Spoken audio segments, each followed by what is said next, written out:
Cabbage is one of the healthiest vegetables, and today we are going to make it perfectly cooked, lightly spiced, easy on the stomach, and full of nutrition. Cabbage is also one of the most misunderstood vegetables. If this has ever made you feel bloated or uncomfortable, the problem isn't the cabbage, it's how we cook it. Now, cabbage can be eaten in many forms, and each form gives you something different, but not every method suits everyone. You can eat cabbage raw, cooked or fermented. Raw cabbage in very small amounts works well in salads, but only if your digestion is strong, and raw cabbage is high in vitamin C and antioxidants. But if you have weak digestion, bloating, acidity or IBS, it's best to avoid raw cabbage. The second way, and the one most people should rely on, is lightly cooked cabbage. You can steam it and add it to soups or make a sabzi like the one that I'm going to make today. This is the safest and the most balanced option. The fiber stays intact, the digestion stays calm, and yes, some vitamins are lost, but absorption improves. And then of course, there's fermented cabbage like sauerkraut. It's amazing for gut bacteria, but again, not everyone does well with fermented food. And look, bloating is not the end of the world. It should not stop you from enjoying many foods. So if you generally feel bloated and you're looking for home remedies, then there's a video that I have made and you will find it in the description below. Now about this recipe, the sabzi I'm going to make today is very simple. It's a staple in Indian homes. Parents love it.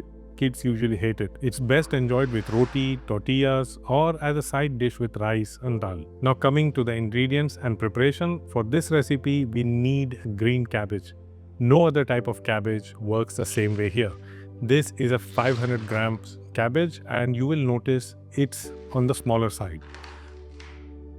Smaller cabbages are usually more tender, they're slightly sweeter, and they need less cooking time. Wash the cabbage first, then peel off the outermost layers. We are not going to wash it after we have cut the cabbage. You can compost the outer leaves or use them as warm compress for your aching knees. It really works and somehow gives you motivation to shower again. Slice the cabbage in half and remove the core at the bottom. This is the hard part of the cabbage and you must just discard it. Then chop the cabbage like this. It makes the cabbage easier and more manageable to cook. You also avoid overcooking them this way, and the nutrient loss is also reduced during cooking. Next, take 2 medium-sized potatoes, peel them and cut them into small cubes like this. Potatoes here are not just fillers, which is what a lot of people believe. They add texture, help with portion control, and they make the dish more nourishing.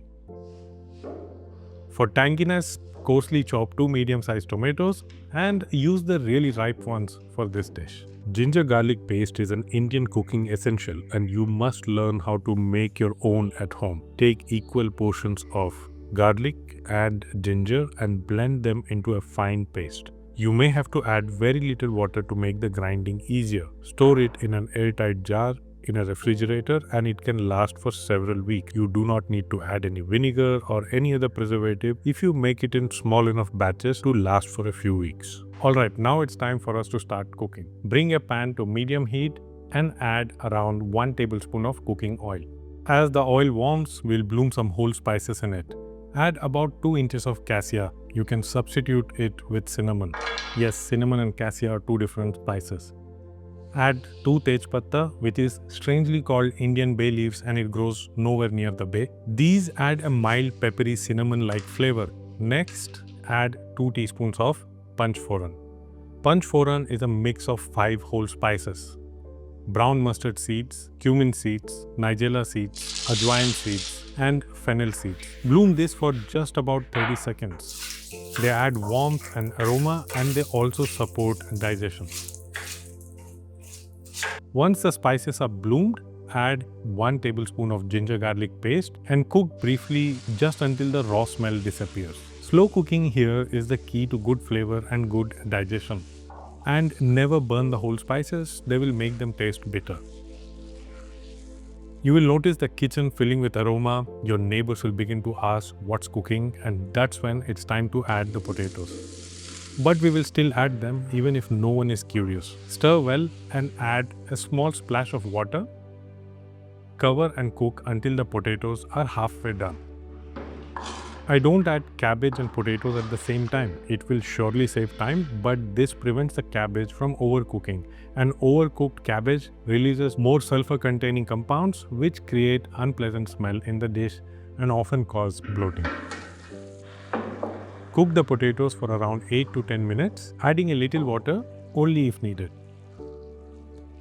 If you have ever wondered why certain vegetables upset your digestion while others don't, cooking order and the extent to which they are cooked is one of the main reasons. Now we will add the chopped cabbage gradually because not all of it will fit into the pan at once.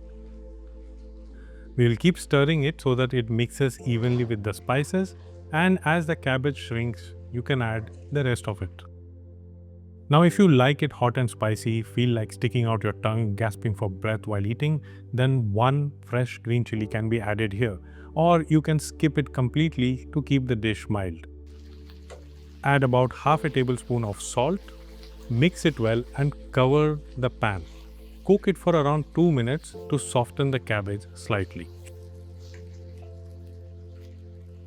Even though cabbage is a cheap superfood, but if you have severe IBS, chronic bloating, then you may want to avoid cabbage altogether or eat it in moderation or in the right way. No matter how healthy a food may be, if it doesn't suit your body, then it's not healthy for you. And if you like this way of looking at food, not just nutrients, but how food actually feels after eating, then consider subscribing. That's exactly what this channel is about. And if you want to learn how to ferment cabbage, that is making sauerkraut at home, or some easy and nutritious healthy salad dressings, check out the links in the description. If you're someone who does not like ground spices, then you do not have to add any further spices. Your cooking is done. All you have to wait now is for the potatoes to cook and then enjoy the dish as it is. But if you like the classic flavors, then add the ground spices. Add 2 teaspoons of coriander powder, 1 teaspoon of cumin powder, 1 teaspoon of Kashmiri red chili powder, and half a teaspoon of turmeric. I'm also not adding any garam masala on the top. And if you prefer mild food, remember you can skip the chili completely. If you enjoy cooking with spices but feel unsure about how to use them properly, I have this structured spice course. The link is in the description below. We'll mix all the ingredients in the pan very nicely so that the spice is evenly spread throughout. And then we will add the chopped tomatoes. It tastes good even without the tomatoes. So if you're sensitive to these fruits of nature, then you can avoid them happily. Cover and simmer for around 8 to 10 minutes. The cabbage will cook in its own steam and the spices will balance the natural pungency of the cabbage. You will know the dish is ready when you can easily pierce a potato with a knife. And that's another purpose of adding the potatoes. Serve it hot and garnish it with fresh coriander. It will add a nice touch of aroma. You will notice that the cabbage isn't mushy and the smell is clean when you eat it, and it feels light. Enjoy it with roti, flatbreads, or even tortillas. For most adults, 1 to 1.5 cup is the right portion. And honestly, the potatoes taste so good here, even the kids usually pick this out for themselves and leave you with nothing. Adding potatoes has another advantage. It helped me a lot when we started to cook meals for our child.